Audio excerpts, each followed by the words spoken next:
नमस्कार। एस्ट्रो गुरु दीपक जैन की तरफ से आप सभी को प्रणाम। आज हम जान रहे हैं कि विधि विधान क्या होते हैं। हमने जब हमारी कुंडली दिखाते हैं तो कोई ना कोई समस्या से चलते होते तभी हमें दिमाग में आता है कि हमें कुंडली दिखा के पता करना चाहिए कि हमारी जीवन में क्या अशुद्धता आ रही है, ये समस्या क्यों आ रही है। जो एकदम सरल तरीके से जीवन जिया जा रहा था उसके अंदर एकाएक समस्याओं का कैसे आगमन। आपका जन्म समय, जन्म स्थल और जन्म तारीख के साथ एक निश्चित समय की कुंडली बन जाती है। वो कुंडली में आपके जन्म के आधार पे जो राशि उदित होती है और जो ग्रह जिस राशि के अंदर होते हैं उसी तरह से आपकी कुंडली बनकर 120 साल की दशा का एक गणित आपके सामने होता है। एक्चुअली ये गणित क्या है? ये गणित आपके पूर्वभव में हुए हुए कर्म और वर्तमान जीवन में उस कर्मों का कैसे आपको भुगतान करना है और आप किस तरह के नए कर्मों को बांधने वाले हैं, वो सभी आपको आपके सामने लाकर देता है। जब तक हमारा शुभ समय चल रहा होता है तब तक तो हमें कुछ पता नहीं चलता। हम उस आसमान की ऊंचाई को छू जाते हैं, हम किसी की सुनने तक को तैयार नहीं होते। लेकिन जब अशुभ समय की शुरुआत होती है तब हमारे पांव नीचे से धरती हिल जाती है। उस समय हम चाहे कितना भी प्रयत्न कर लें, कितनी भी कोशिश कर लें, लेकिन हम अपने अशुभ समय को मिटा नहीं सकते। आए दिन कुछ ना कुछ समस्याएं आती रहती है। कैसी समस्या? पैसों का एकाएक नुकसान होना, पैसे कहीं फंस जाना, अच्छा चलता हुआ व्यापार एकदम से ही डाउन हो जाना, अच्छी चल रही जॉब पे कोई ना कोई आकस्मिक समस्या आ जाना, घर बेचने तक का समय आ जाता है, घर और व्यापार बदलना, विवाह नहीं होना, प्रेम संबंध में दरारें खड़ी हो जाना। जो प्रेम संबंध कई समय से, कई अरसे से सही तरीके से चल रहे हैं उसके अंदर एक छोटी सी बात को लेकर दरार आ जाती है। पति पत्नी के बीच के संबंध जो जीवन भर के होते हैं उसमें एक छोटी सी बात को लेकर समस्याएं खड़ी हो जाती है। पारिवारिक जीवन की समस्या, जो समस्या ना तो आप किसी को कह सकते हो और ना आप रह सकते हो। परिवार के सदस्यों के अंदर कोई भी तरह का तालमेल नहीं रहता, हर एक के विचार अलग अलग रहते हैं, आपसी समस्याएं खड़ी हो जाती है। लेकिन इन समस्याओं से निकलना कैसे? इस समस्याओं से निकलने के लिए कई तरह के उपाय अलग अलग लोग, अलग अलग ज्योतिष, अलग अलग विद्वान बताते रहते हैं। वो उपाय किस तरह के होते हैं? उपाय के लिए कई तरह की किताबें भी बाहर आती है, कई तरह के लोग अलग अलग अपने हिसाब से उपाय भी देते हैं। लेकिन हमारे शास्त्र जो कहते हैं, ज्योतिष के संबंधित शास्त्रों में यदि जो कहा जाए तो वैदिक शास्त्र, पौराणिक शास्त्र और जैन शास्त्र, इन्हीं का महत्व सबसे ज्यादा और सबसे अधिक रहा गया है।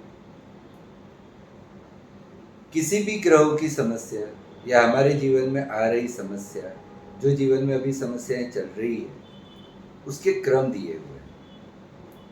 उसको निवारण करने के लिए सबसे पहला क्रम आता है कि जो ये ग्रह है, कहने को तो 9 ग्रह है, लेकिन इस 9 ग्रह का ही का पूरा मंडल है जिसके अंदर हम जी रहे हैं। 9 ग्रह तो सभी जानते हैं, सूर्य, चंद्र, मंगल, बुध, गुरु, शुक्र, शनि, राहु, केतु। लेकिन इस 9 ग्रह के साथ में 9 ग्रह के लेफ्ट में देखा जाए तो उनके अधिदेवता विराजमान है, 9 ग्रह के राइट साइड में देखा जाए तो उनके प्रत्याधिदेवता विराजमान है। वो 9 ग्रह के साथ 9 अधिदेवता और 9 प्रत्याधिदेवता, यानी टोटल कितने हो गए? 18 अधिदेवता और प्रत्याधिदेवता हो गए। ये हुए 27 ग्रह देवता। उसके बाद में जिस लोक में हम जी रहे हैं उस लोक को संभालने वाले 5 लोकपाल हैं, गणपति देव और गौरी माता, ये सबसे प्रधान है। उसके बाद में वास्तु पुरुष और क्षेत्रपाल देवता, इनकी महत्वता भी इतनी ही है। और इन सबसे ऊपर दशों दिशाओं की रक्षा करने वाले 10 दिक्पाल, यानी कुल मिलाकर हुए 44 देवता, यानी कि 9 ग्रह के नवग्रह मंडल के संपूर्ण देवता। तो शास्त्रों में सबसे पहला क्रम क्या दिया हुआ है? शास्त्रों में सबसे पहला क्रम दिया हुआ है कि यदि जो किसी ग्रह का अशुभ समय शुरू हुआ हो, किसी ग्रह की समस्याएं शुरू हुई हो, तो सबसे पहले इन देवता, अधिदेवता, प्रत्याधिदेवता, नवग्रह, 10 दिक्पाल, गणपति देव, गौरी देवी, लोकपाल, वास्तु पुरुष और क्षेत्रपाल देवता को उनका भोग दिया जाए। वो भोग कैसे दिया जाता है? तो उसका शास्त्रोक्त विधि विधान के हिसाब से उनकी एक उचित औषधियां दी हुई होती है। लोग जो पूजा और हवन की प्रक्रिया करवाते हैं या उनसे जो उपाय करवाते हैं, एक सामान्य तौर पर काले तिल, सफेद तिल, चावल और हवन कूड़ा लेकर वो विधि विधान करवा देते हैं, जिसका इतना संपूर्ण फल नहीं मिलता। फल तो देवी देवता देते ही है। देवी देवता यानी कौन हुए? हमारे माता और पिता की तरह। यदि जो आप माता पिता से 2 शब्द प्यार से भी बात कर लो तो माता पिता आपके लिए पूरा जीवन त्याग कर देने की तक की भावना रख सकते हैं। एक माता आपको वो सब कुछ दे सकती है जो संसार में और कोई नहीं दे सकता। एक पिता आपके लिए सब कुछ एक तरफ रख देता है, त्याग कर देता है, जो पिता के अलावा कोई नहीं कर सकता। उसी तरह से हम किसी भी देवता, अधिदेवता, प्रत्यधिदेवता का जब कभी भी आह्वान करके उनका पूजा विधि और हवन के जरिए उनको भोग देते हैं और उनकी उचित औषधि की तरफ, उचित औषधि के साथ भोग देते हैं, तो वो तृप्त होते हैं। जब वो तृप्त होते हैं तो आपके जीवन में चल रही समस्याओं में से उसका निराकरण आता है, उनके रास्ते दिखते हैं।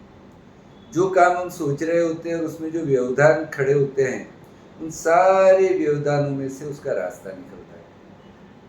कोई काम किसी एक छोटी सी वजह से अटका हुआ हो तो वहाँ से उसका रास्ता निकलता है। कोई कार्य का कोई समाधान ही नहीं आ रहा हो तो अचानक से कोई आकर उसका समाधान देकर चला जाता है। तो सबसे पहला क्रम है पूजा विधि हवन, वो ही शास्त्रों में लिखा हुआ। पूजा विधि और हवन सनातन धर्म के हिसाब से भी कर सकते हैं। पूजा विधि और हवन हम जैन धर्म के हिसाब से भी कर सकते हैं। जैन धर्म और सनातन धर्म में 9 ग्रह और उसका नवग्रह का सौर मंडल, ये जो 9 ग्रह का मंडल है पूरा एक का एक दिया हुआ है। तो उनका विधि विधान करने से हमारे जीवन में चल रही समस्त समस्याओं में से निराकरण आता है और उसमें से रास्ते मिलते हैं। उसके बाद दूसरा क्रम आता है ग्रहों के अनुसार उनके रत्न धारण। हमने ग्रहों को तृप्त तो कर दिया, लेकिन ग्रहों को तृप्त करने के बाद क्या? उनकी शुभता में बढ़ावा करना या अशुभता को कम करना। अब शुभता और अशुभता के लिए कौन सा रत्न धारण करना चाहिए, वो एक सबसे बड़ी गणित है। ऐसा नहीं होता कि गुरु हर एक को पहन लेना चाहिए, शनि हर एक को पहन लेना चाहिए, राहु का गोमेद हर एक को पहन लेना चाहिए। आपकी कुंडली में क्या योग बन रहा है, उस योग से क्या युति बन रही है, उस युति के हिसाब से अभी कौन सी दशा चल रही है, उस दशा के हिसाब से गोचर कितना फलदायी है, उस गोचर में आपके अभी मुथा भाव क्या चल रहा है, मुथा के साथ मांदी क्या चल रही है, इन सब का एक गणित होता है और उस गणित के अनुसार ही हमारे जीवन में हर एक दिन अलग होता है। जो हमारे साथ आज हुआ वही हमारे साथ कल कभी नहीं होने वाला। जिस समय जिस घड़ी पे आज हम खड़े हो रहे हैं, जागरूक हो रहे हैं, निद्रा में से हम जागरूक अवस्था में आ रहे हैं, उसी समय उसी घड़ी पे हम कल नहीं आने वाले। जो समय आज है वो कल कभी भी नहीं आता, क्योंकि हर एक दिन ग्रह की गति बदल जाती है। आज 5 डिग्री का है तो कल वो 5.2 डिग्री का हो जाता है। जबकि चंद्र के बारे में बात करें तो 30 घंटे के अंदर 30 डिग्री बदल देता है और शनि 30 महीने में 30 डिग्री बदलता है। हालांकि उसी के अंदर मार्गी वक्री अलग अलग अवस्थाएं भी धारण करते हैं। सूर्य, चंद्र, राहु और केतु के अलावा जो 5 ग्रह है वो अपनी वक्री अवस्था में भी आते हैं, फिर वापस मार्गी अवस्था में भी आते हैं। लेकिन सूर्य, चंद्र, राहु और केतु कभी भी अपनी अवस्था चेंज नहीं करते। सूर्य और चंद्र हमेशा मार्गी ही अवस्था धारण करते हैं, जबकि राहु और केतु हमेशा वक्री अवस्था ही धारण करते हैं। तो ग्रहों की गणित के अनुसार सबसे पहला विधि विधान देवों की पूजा, उनकी शास्त्रोक्त जो भी औषधियाँ दी हुई है, उस औषधियों के साथ उनका हवन किया जाना चाहिए। इन सब से ऊपर जब भी हम वो पूजा और हवन विधि करने बैठते हैं, तो उसका एक प्रॉपर यानी कि अच्छी तरह से जिस कार्य के लिए हम बैठ रहे हैं, उसका संकल्प यानी कि प्रयोजन लिया जाना चाहिए। वो प्रयोजन भी एक विज्ञान है। यदि जो हमने संकल्प ही सही तरीके से नहीं लिया, आज एक पंडित संस्कृत में बोलता रहता है, आखिरी में बोलता है ये संकल्प आपका लिया गया, लेकिन वो संस्कृत किसी को समझ में नहीं आता। तो हमें उसका एक प्रॉपर परिभाषा करके और उसका एक संकल्प लेना है। संकल्प और प्रयोजन के साथ बाद में जब हम किसी की भी पूजा आराधना करते हैं तो पूर्ण फलदायी होती है। पहला क्रम हुआ पूजा विधि और हवन का। दूसरा जो क्रम आता है वो आता है रत्न का। और तीसरा जो क्रम आता है जो हमें बचपन से सिखाया जाता है कि गरीबों को दान करना चाहिए, पढ़ाई में दान करना चाहिए, किसी को पढ़ाना चाहिए, किसी को ये देना चाहिए, किसी को वो देना चाहिए। लेकिन ये दान जो तीसरे क्रम में आता है वो भी ग्रहों के अनुसार करना चाहिए। गरीबों को दिया हुआ दान भी हर एक को फलदायी नहीं होता। यदि जो आपका चंद्र 12वें स्थान में पड़ा है और आप दूध या पानी का दान करते हैं तो वो आपके लिए नुकसानदायी है। उसी तरह से हम एक ऐसी सेवा करने जाते हैं कि सब 10-12 जनों का एक समूह इकट्ठा हुआ और किसी को रोजगारी देने के लिए उसको कुछ शुरू करवा के दिया, लेकिन आपका दिया हुआ दान वो किस तरह से प्रयोग होता है वो भी एक काफी महत्व रखता है।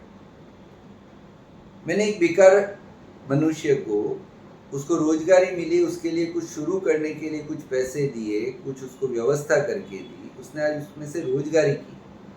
उस रोजगारी करके वो अपना परिवार का तो पेट भरता ही है, लेकिन साथ में उसी पैसे को यदि जो जुए में, दारू में या उसकी गलत लत में लगा देता है तो आपका दिया हुआ दान निष्फल हो जाता है। सफल दान किसको कहा जाता है? आपका दिया हुआ दान वो सही जगह पर उपयोग आता है और उसका सही उपयोग होता है, उसी को सही दान कहते हैं। तो वो दान प्रक्रिया आपके ग्रहों के अनुसार ही निश्चित होती है। आपकी कुंडली में रहे हुए अशुभ ग्रह को कैसे और किस वस्तु को दान किसको किया जाता है वो आप करते हैं तो उसकी अशुभता कम हो जाती है। शुभ ग्रह की शुभता में कैसे बढ़ावा किया जा सकता है वो यदि जो आप ग्रहों के अनुसार सही जगह पे दान करते हैं तो उस ग्रहों की शुभता में बढ़ावा हो जाता है। दान भी ऐसे कैसे नहीं करने चाहिए, दान के भी ये नियम होते हैं। तो पहला क्रम पूजा विधि और हवन हुआ, दूसरा क्रम रत्न धारण हुआ और तीसरा क्रम दान हुआ। यही हमारे शास्त्र कहते हैं। इसके अलावा मेरे या किसी के भी बनाए हुए उपाय इतने फलदायी नहीं होते। वो सिर्फ और सिर्फ मनुष्यों के मन बहलाने के लिए दिया जाता है। लेकिन आप यदि जो सही उपाय करने जाते हो और सही उपाय आप करना चाहते हो तो आपको वैदिक शास्त्र या जैन शास्त्र के अनुसार ही उसका उपाय करना चाहिए। विधि विधान सही तरीके से किया हुआ होगा तो आपके जीवन में आने वाली किसी भी समस्या का समाधान होगा। ग्रहों की सटीक गणित, सही गणित, उसका सटीक उपाय जो फल प्रदान करने वाला हो, उसमें उपयोग में आने वाली औषधियाँ, उसके अंदर उपयोग में आने वाली वस्तुएं कितनी शुद्ध है, कितनी पवित्र है, वो ध्यान में रख के यदि जो आप आपकी कोई भी तरह की समस्या का उपाय करवाना चाहते हैं तो आप एस्ट्रो गुरु दीपक जैन यानी कि मेरे से कभी भी संपर्क कर सकते हैं। आप उसका मेरे से कभी भी सलाह मशवरा कर सकते हैं। आप आपकी कुंडली दिखा के उसका सही प्रयोजन क्या हो सकता है और क्या उसमें किया जा सकता है वो आप मेरे से सलाह कर सकते हैं। आप मेरे मोबाइल नंबर 9558881618 पे संपर्क कीजिए। व्हाट्सएप इसी नंबर पे है, आप मुझे कॉल भी कर सकते हैं। आप मेरा अपॉइंटमेंट लेकर एक निश्चित समय पे आप मुझसे मिल भी सकते हैं। यदि जो आप अहमदाबाद में नहीं हैं और अहमदाबाद से कहीं बाहर रहते हैं तो आप वीडियो कॉल से भी मेरा संपर्क कर सकते हैं। लेकिन उसके लिए आपको सबसे पहले मेरा अपॉइंटमेंट फिक्स करना रहेगा। उसी समय पर मैं आपको उसका सलाह मशवरा कर सकता हूँ और आपको आपकी कुंडली के अनुसार जो भी सही सलाह होगी वो प्रदान कर सकता हूँ। व्हाट्सएप पे मैं फ्री में भी सलाह देता हूँ, लेकिन यदि जो आप मेरे से मिलना चाहते हैं या आप मेरे से फ़ोन पे सलाह लेना चाहते हैं तो आपको एक निश्चित समय पे एक निश्चित फीस भी पे करनी पड़ेगी। आप मेरी वेबसाइट विजिट कर सकते हैं astrogurudipakjain.com। उस पे से आप मेरा जो भी डिटेल है वो देख सकते हैं। आप मुझे इंस्टाग्राम पे फॉलो कीजिए, फेसबुक पे फॉलो कीजिए, astrogurudipakjain.com यही मेरा आईडी है। स्नैपचैट जो अभी काफ़ी चलता है